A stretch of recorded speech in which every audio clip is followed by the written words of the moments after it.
Debate or some clarifications are needed. Yes, yes. Ooh. Yeah. Briefly, and also reply.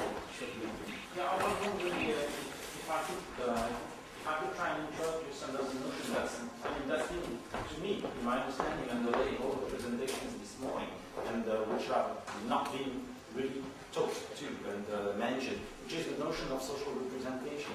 Because when we started discussing this question of intersubjectivity with Bob, my first reaction was to say, well, in any case, when we work with other people, I mean, be we ethnographers or not, I mean, there's always this sort of relationship, and the relationship is based and develops, is based on and develops according to the representation we have of each other. And I think if we think about this, this idea of sharing the past, but it's also reaching a point where we can share the past according to the transformation of the representations that pre-existed our encounter. We have to acknowledge the fact that we have pre-existing representations of the other, and that those representations are transformed in the course of the interaction. And then the question, I wonder if it could be put in those terms, but when Michael speaks about rapport, I found that fascinating. Rapport equals trust plus shared interest.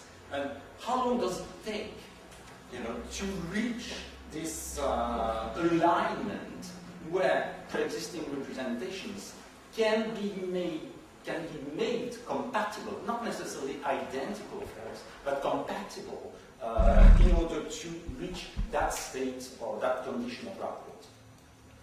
And then I would be interested, but that's just for me, how rapport would be translated in French.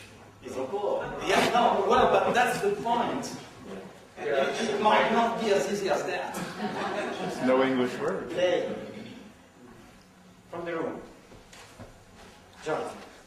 I had a couple of comments about, I want to begin with just the origin of the idea of intersubjectivity as it entered the English-speaking world.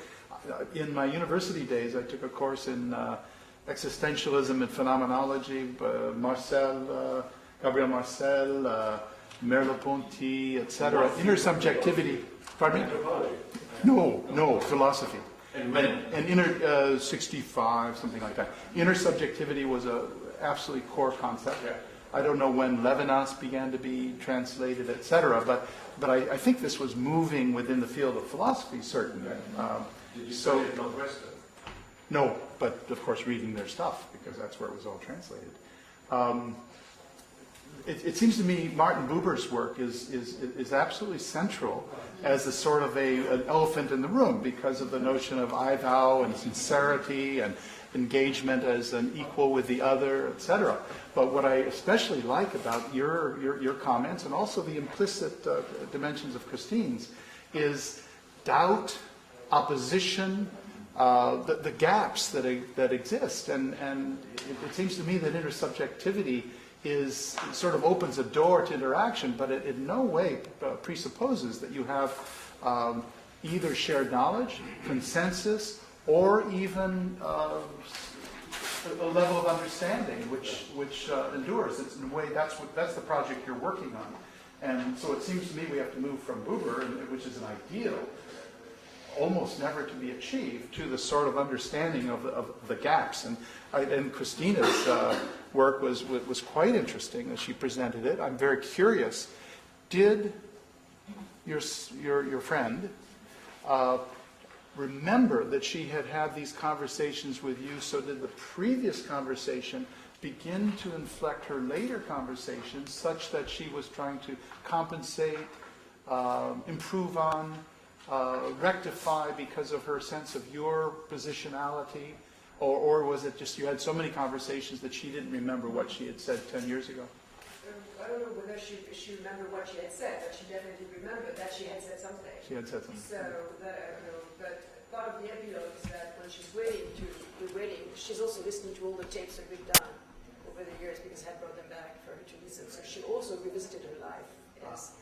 And I have also written something on that, how she understands all her life creation basically. But my final comment, I wouldn't have any problem with seeing the transcendental dimension of intersubjectivity as part of the sort of human condition, whether biological or built into the logic of the universe, because people engage on an understanding that they are agents, they have intentionality, they can communicate, and that will be successful. Sort of the formal levels of intersubjectivity seem to me to be so widespread that a 1.5-year-old will begin to interact on those transcendental bases. But you're absolutely correct. Then it's something that's achieved, that's worked at, and that you can fall short of. Yeah. Comes from Kirsten Astrup. She's not here. She was supposed to be here. She couldn't make it. She couldn't make it. When she talks of fieldwork as an intersubjective mode of objectivization, and why I find it interesting, because it allows us to deconstruct and objectivity and subjectivity, neither of which for me are facts of this world. Because we have deconstructed objectivity as a fiction of whatever science, but we haven't deconstructed subjectivity. And there I'd say that semiotic, I mean, phenomenology, yes, but semiotics, people like Peirce or Bakhtin, give us other tools to think of intersubjectivity.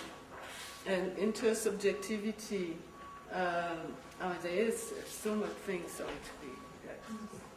It's very interesting, but doesn't create a unity of thought, and intersubjectivity alone is not sufficient. We still need reflexivity and a critical stance, and intersubjectivities, I feel, brings different, even more there to the core of the conversation, because there we kind of equal cultural agents really meeting and trying to objectify each other's world. And so, there's a lot of potential for me in intersubjectivity, as long as we do keep reflexivity and a critical stance. That means, what is our work? Our work is try to understand the other's world, to understand this difference. So intersubjectivity makes even more challenging the work of translation, and someone mentioned translation, maybe it's you. So, but the Kirsten Astrup expression, this intersubjective mode of objectivization, I find very stimulating and interesting. There's a lot I'd like to say. Just another comment to Ernest. When you talk of sharing of time as understanding of presence and co-presence in the field, I work with Australian Aborigines, and for them, if I try to understand how they understand my presence or co-presence there, it's the sharing of place, much more than sharing of time. But this is another thing. Okay. I just want to make a quick comment about the notion of dialogue. And Professor Fabian said that he doesn't like that concept because you can't be against it. And I just tried to think a little bit about that. And is it really true that you can't be against dialogue? And I thought how he began his presentation is about the AAA resolution against the use of anthropology and torture. And I thought, well, probably army interrogators don't think of what they do as dialogue. And they're probably epistemologically opposed to dialogue. But that's a bit of an extreme example. I think we can take it one step down and look at what psychologists do and ask whether or not that is co-eval dialogue. When I go to a psychologist and they ask me questions, is that a dialogue? Well, I'm not sure. But one of the things is I can't ask questions. I can't ask, well, how are you doing, even? There's a professional restriction on what I am allowed to ask the psychologist. And I think a lot of this revolves around that, about what the questions that our interlocutors are allowed to ask us. What can they ask us, or what can they ask of us as well? So I just wanted to throw that out. Comment just immediately on that. I mean, formally, I would say yes, if you're talking with a psychologist, it's dialogue. Dialogue is back and forth between two people. But, I mean, I think part of the discussion that, part of what Johannes was saying is that there's this kind of, you know, sort of fuzzy good concept that goes with dialogue, that if everybody's talking, it's okay. But the question is, what kinds of dialogue are there? What kinds of interchange? What are the, you know, what are the differences in different kinds of contexts, different forms of speaking, etc.? And those are in part empirical questions, and they also bring into consideration what are the different kinds of power dynamics and social relations that are part of dialogue. So it's like, you know, dialogue in a formal sense just means people talking. We're in conversational analysis territory now, where we need to look at some of the devices by which topics are introduced, control Absolutely. patterns of interruption and overlap. Absolutely. You know, the thing about Not to forget content. Yeah. Yeah, no, We talk about some, that's usually not talked about. the power dimension in terms of the interaction is where the content stream is either maintained or altered. And those are structural characteristics more than actual content characteristics. For instance, Well, I'm looking for the content, not the structure. We talk about something. We create some, yeah, but in the conversational analysis, you always go talk about the modalities, the structure, No, the you- strategies. yes, but I think you're going more for That's an old. No, wait. Before that, let me finish the thing, because there's a good story about how periodically a journalist in the White House will have their credentials taken away. Because if you look at what they call the question-answer adjacency pair, the question position is extremely powerful. And if you're an obnoxious journalist, you can cause havoc even if the content is completely denied and dismissed. But yeah, I mean, content is clearly important, but structure is also a place where you can see the power relations. Yeah. Well, it goes back to the old idea that any investigation is the establishment of a power relation. Any interview, I don't know what an ethnographical interview is compared to other types of interview, but it's always creating a power situation. The difference between the type of dialogue, if you want to call it that way, you may have as a patient with the psychotherapist, is that you decide to go to the psychotherapist. And then it depends on the school to which the psychotherapist belongs, because I think among some of them, you're allowed to ask them questions as well. You must have an idea of a situation that is not a power relation. Does that exist? Does that exist? No, that's right. So what's the use of power? I think it's necessary to emphasize it in places and in disciplines where it's not always really taken into consideration. And I think it may be obvious for a lot of people. Yeah. It may not be obvious. And first-year students in anthropology, the idea that going to the field and starting, looking at people, observing people, asking them questions, is the establishment of a power relation. That comes on the background of historical, power relationships that has been embedded. We all know that, that's right. But I think it ought to be said again and again and again, even today. I'm sorry. As opposed to what?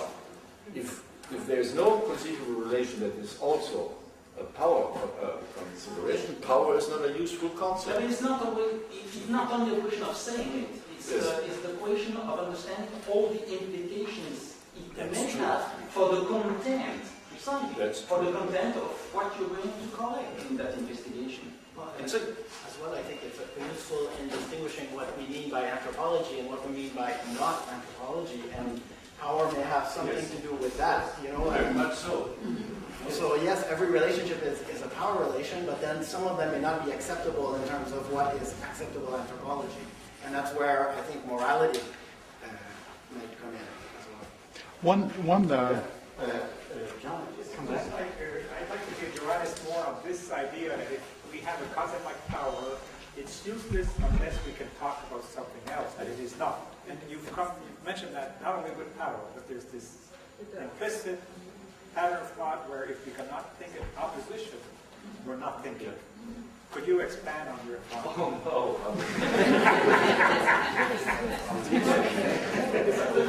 Yeah, I give a brief example. That's the question Ellen Cohen didn't get to ask here. And what it came down is, you were talking about this understanding and said, there is a central role to misunderstanding, also in ethnography.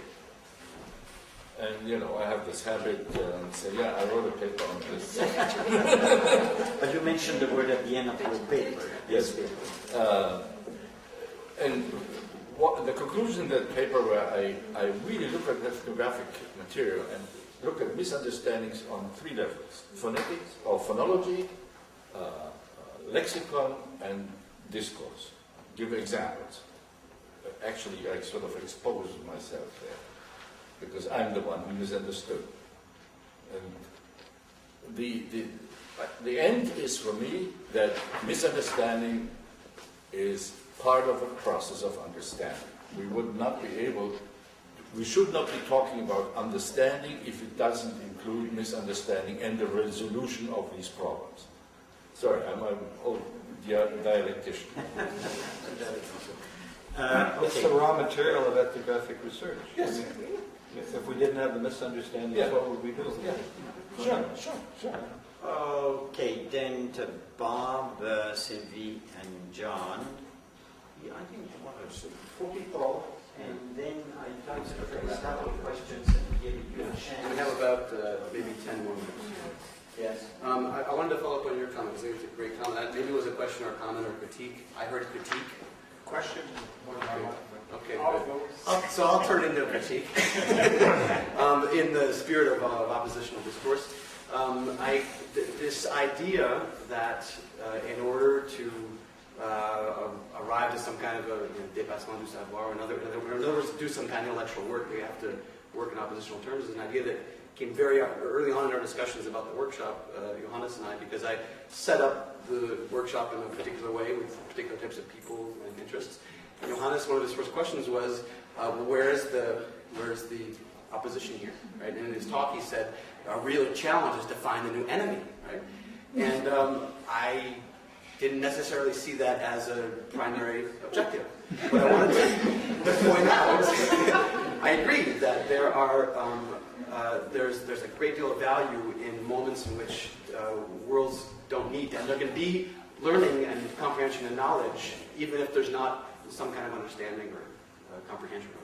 But I disagree with this as a kind of a universal basis for engaging or advancing knowledge somehow. I think we have to. I want to come back to the question of ideology, because I think that there are certain ideological strains that work on basically oppositional models, and one of the most famous of those is critical theory. This idea that in order to understand something, we have to first oppose it, we have to first reject it. Whoever's read Adorno knows exactly how it feels to be hit over the head with a blunt stick by a philosopher. It's extremely oppositional, extremely abrasive, and that's a particular way of operating. I've also noticed this very exact same discursive style from people who do their PhDs at the University of Chicago. Now, am I making this up?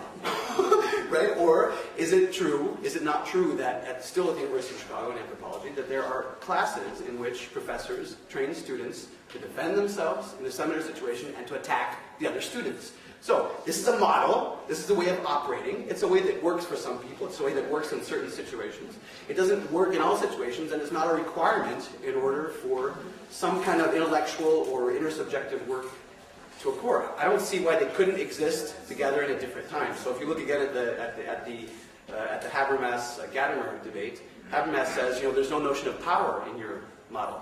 Derrida says about Gadamer, you assume everyone wants to be in a dialogue, right? And yet the dialogue between these groups of philosophers never really is allowed to happen, because a deconstructionist or a kind of a critical theory critique of knowledge for the love of knowledge, a kind of a back and forth question and answer, kind of let's just see what happens, let's not score points and see who wins the match. This, that's a model too. These are models. I'm just saying that they have to be able to exist together, and we have to be able to talk about those models as well. Nice try. Nice try.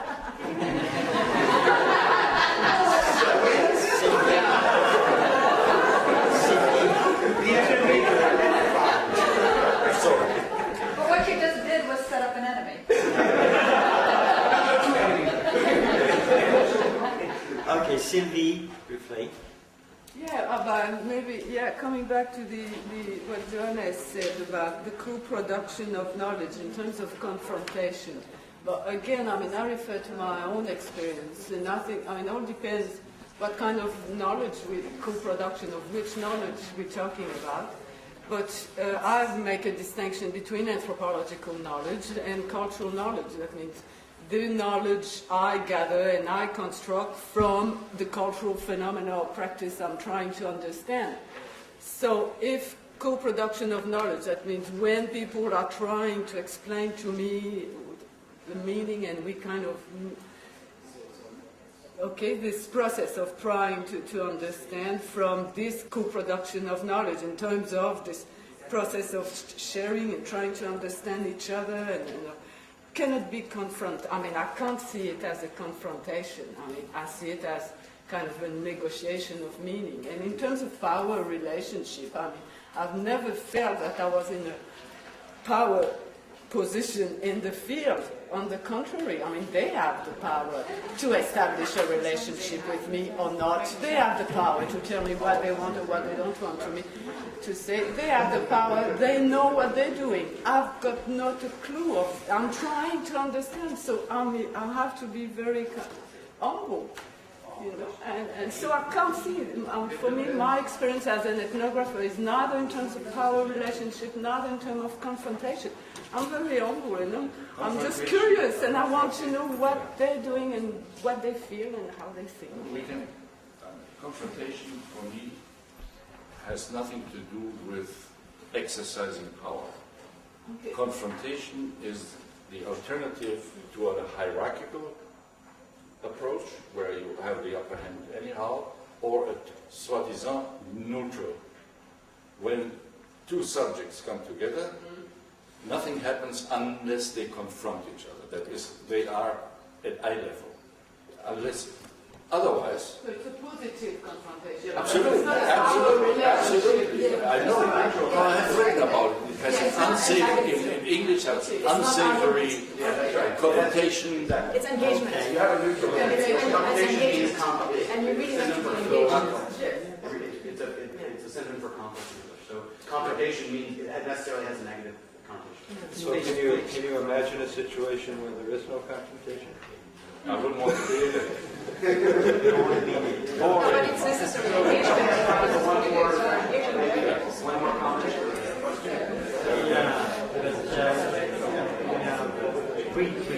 Building on what Sylvie was just saying, I think, in fact, the power issue is extremely important, or it's become important, because a good segment of our discipline feels that we're illegitimate because we go into third world settings and we exercise power.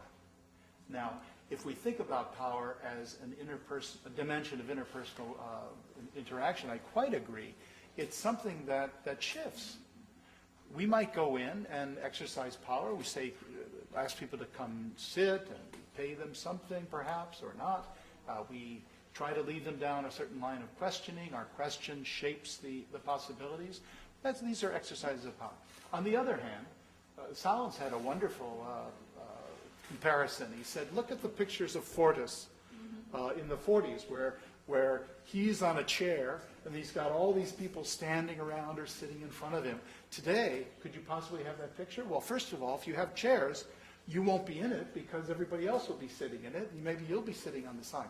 Power relations in the field have evolved. And you can clearly see where people you approach in the field for some sort of knowledge, for some interaction, They may refuse. They do often refuse. They tell you, come back tomorrow. You come, and there was one historian working close by where the person he wanted to interview demanded a case of whiskey, so many hundreds of dollars just to get in the door. I haven't had that experience, thank goodness, but you can see how people exercise power in all kinds of different ways. So the notion that as a discipline we retain power and we strip power from people in the field, I think is just an utter simplicity. But the question, the critical question about is not the morality of it. The question is, does it impede our rational faculties? Is power an obstacle to understanding? If there is a power relationship, we are in the business of reasoning. We are not in the business of being good people. I hope we all are. No, I'm saying this more forcefully. I just want to. That's why I'm always coming back. It's epistemology. It's not morals. Critical stance all the time. Okay, as a moderator at this point, I will have to give a chance to all of you just to say one word before we start session. But what I got from the room and from the table, maybe there are 4, 5, 6, 7, 10, probably more problems there, but I will list a couple very, very briefly. You debate between contents and context. You said, I am interested about what is happening in the encounter and the contents. And you said, I don't disagree, but we have also to look at the context in which the contents is produced. That's the reason why production is very, very important. I think we will have to come back to that context, and within the context we have the power structure, we have many, many elements of course. The second, I stop. I say this question of social representation. This is absolutely essential. I think, of course, this is a linguistic event, this is a conversation, but those people, they have social representations, they behave, their conduct, behaviors, and all sorts of things. How do we integrate those elements within our reflection around intersubjectivity? A third thing, objectivation of subject, which is absolutely, for me, essential. This is an element that which is always there, but we have to go back there. Positivism, objectivation is always part of that process. Finally, and this is for you, Johannes, it has been argued that the phenomenological turn in the States were more serious than a number of people who have been trained in Europe. That was your case, that was my case. In those days, we thought that real phenomenology was taught at Leuven University, and that was German things, and Americans were a bit slow in getting that I was siding with you. But after what John said, I'm a bit surprised. Then we will have to clarify that also. It's possible that something happened there. And also, we end up with the co-production of knowledge, which is, collaboration, co-sharings, and all that. These are just a number of issues already mentioned, but they will go on for the next session this afternoon. Okay.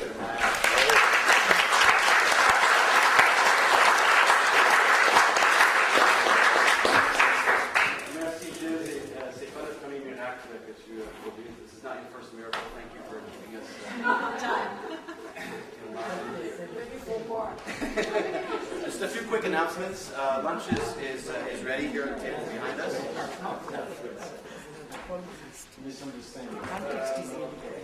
want to remind you that I'm going to be walking around for the next 5 or 10 minutes to ask you about your plans for dinner tonight. Also, has everyone filled out the consent form? No. Okay.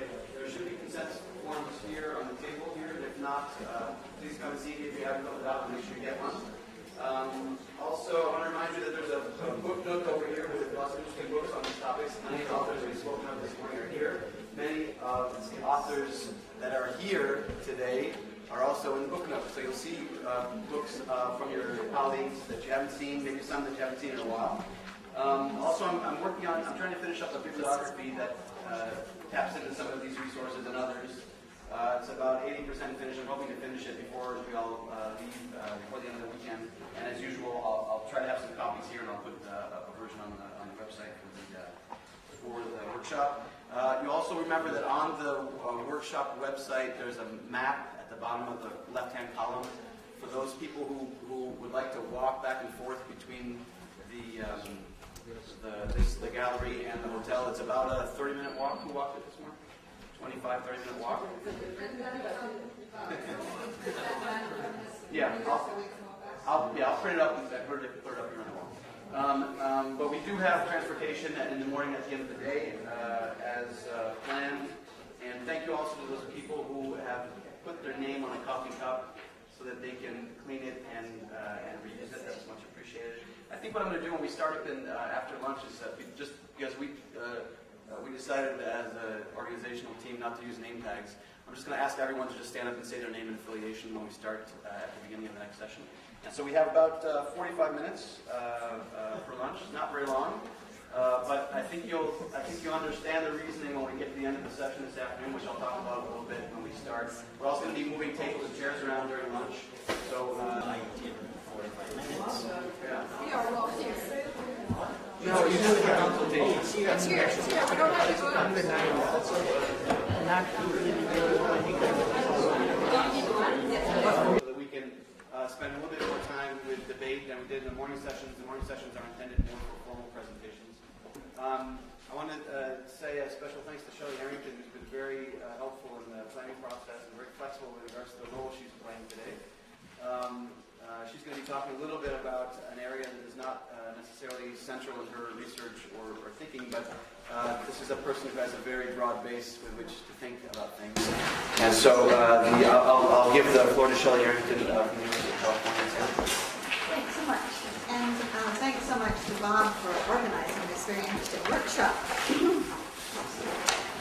Last week, a few days after I arrived in Mexico for 2 months of continuing field work on Mexican folk art in a time of world and national crisis, my book is tentatively entitled Local Arts in a Global State, and the documentary film is tentatively entitled Privatizing Folk Art and National Heritage, so that gives you an idea of it. I received an apologetic email from Bob White asking if I could, at the last minute, moderate a panel called The Not So Ideal Speech Situation. 2 nights before the email, I had been myself in a not so ideal speech situation, so I readily agreed. I had gone to the Zócalo in the historic Central District of Mexico City to hear what I humorously call El Grito Alternativo,